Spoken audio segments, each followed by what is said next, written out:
Hi, friend. Womanhood Wednesday. How do you forgive yourself for the mistakes you make along the way? Take last winter. I was pulling my hair out. My sink wasn't really working and my toilet wouldn't flush. Not well, let's just say that. I wanted it fixed. I wanted it fixed now. I was losing my patience because I couldn't find help somehow. What would you do if you had plumbing needs? You might ask a friend. You might look up in the Yellow Pages or the equivalent online. You might go to Lowe's. I tried all of that. And when it felt like I was getting nowhere fast, I posted an ad on Craigslist. And I love words, so I got real flowery with my little ad. I could probably find it online and show you what I said. And lo and behold, I got some awesome responses. So much so, I hired the job out. The thing is, I hadn't taken the steps to think through from start to finish, what would I be getting into? And this matters, so I've learned. Because what happened was 2 different guys said they could do the job, showed up, started hacking away at my wall. One removed a sink in order to see the new sink I had. Told me he didn't know what to do with that. He was embarrassed. He was shy. He apologized, but he walked off. And as he's going outside, I see his tools still there. We played a week of texting, tagging. Finally got those tools back to him. The second guy couldn't figure it out either. And I'm leaping ahead to maybe a month later. I used my kitchen sink for a month, which is not a big deal because I love knowing how to camp, but I was stuck. It wasn't that I couldn't find help in that month. I was stuck in this. I'm such an idiot that I don't know how to do this. I was stuck in that mental self-condemning loop for a really long time. And no matter what I did, I would come back to, I don't know what to do. I'm such an idiot that I don't know what to do. I don't know what to do. And I would, night after night, scroll through responses, and I would try to brave giving myself permission to respond to any of them. So I had defined a need, fix my bathroom. I had posted an ad soliciting help when I tried all the normal ways of asking a friend or, and that didn't really go anywhere. And I had responses to the ad. And I had even brought folks into my home.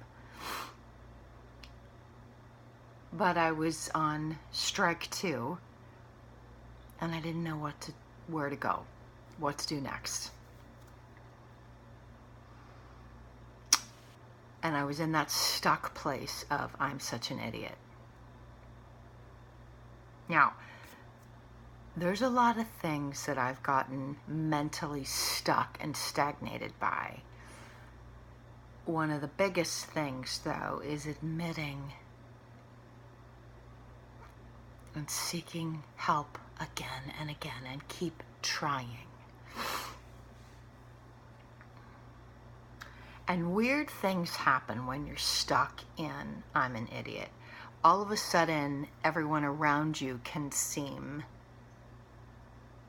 like a stranger, and you get quiet and you get scared of things that you wouldn't otherwise be.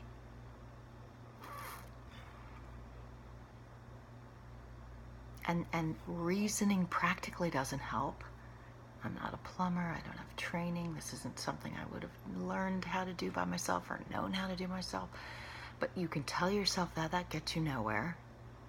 Because for whatever reason, that bugger of self-condemning is louder. And the only thing that got me unstuck in that month was spiritually identification. Spiritual identification. What do I mean by that? I had to go into my thinking and unstuck myself through who I am as an idea of love's creating. I had to see myself as the image and likeness of love, and I had to know that every step I was taking was not stupid or wrong, and that I had to adore that I was even trying to begin with, and I had to even love that I care so much about quality and what things look like that I wanted to repair them. It wasn't good enough that the sink in the bathroom was 20 years old. It wasn't good enough that, the toilet wouldn't flush consistently, always so. These are not, items that some people even have the right to have. How many places around the world don't have plumbing? So, yet, they needed fixing, and then they need fixing rightly by those who know how to do that stuff. By spiritual identification, I was able to forgive myself finally. It took a long time because I resolved that it was love giving me the nudges time after time. And then, at long last, there's an on-site mechanic.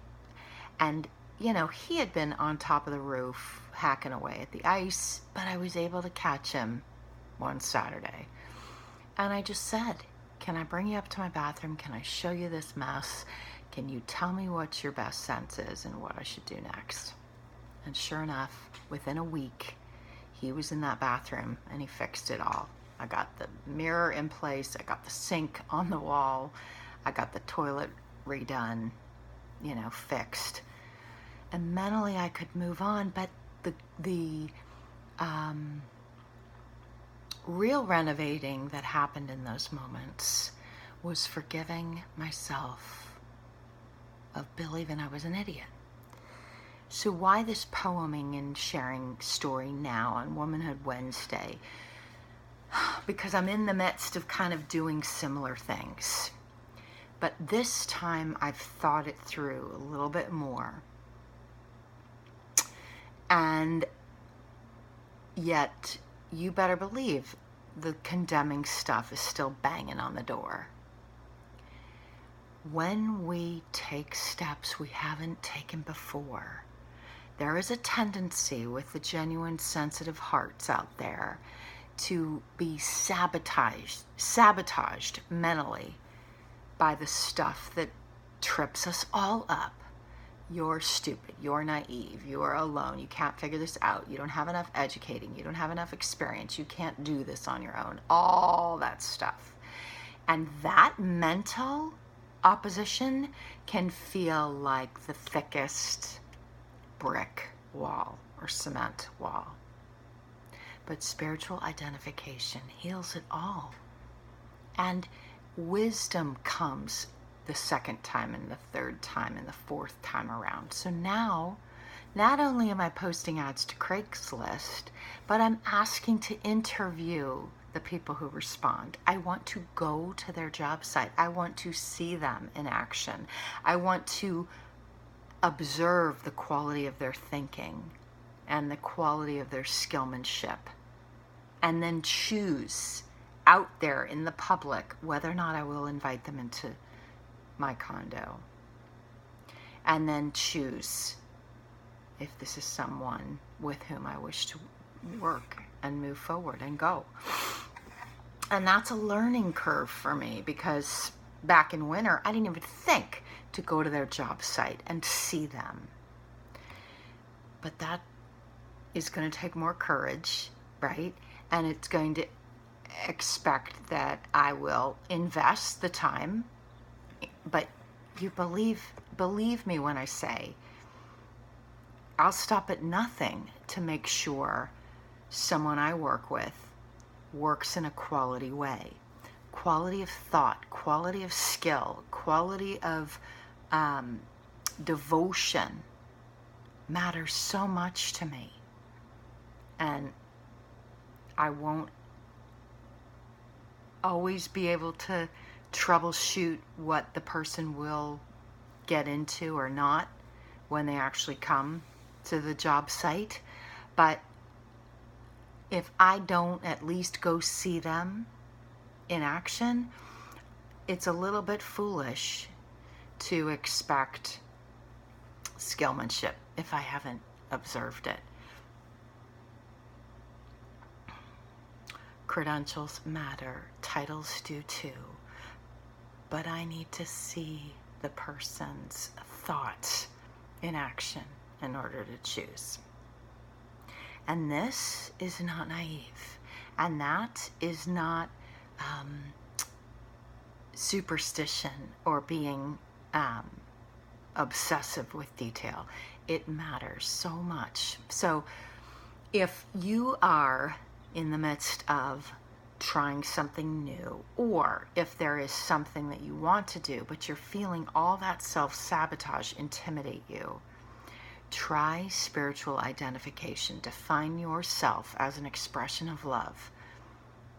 And then what that ensures you of, that all your ideas matter, and that the way you need to do something matters. And it might take twice as long, but what's the rush when you know you're investing in what you believe you need to do so that something doesn't go wrong? My heart to yours, Womanhood Wednesday. Expect the details, but hush the condemning sabotage, because it's just never true, and you're loved too much to be paralyzed in all that you want to do. Big hug. If anything I share on this video resonates with you, pick up the phone, message me, be in touch. I'd love to talk with you. Till soon.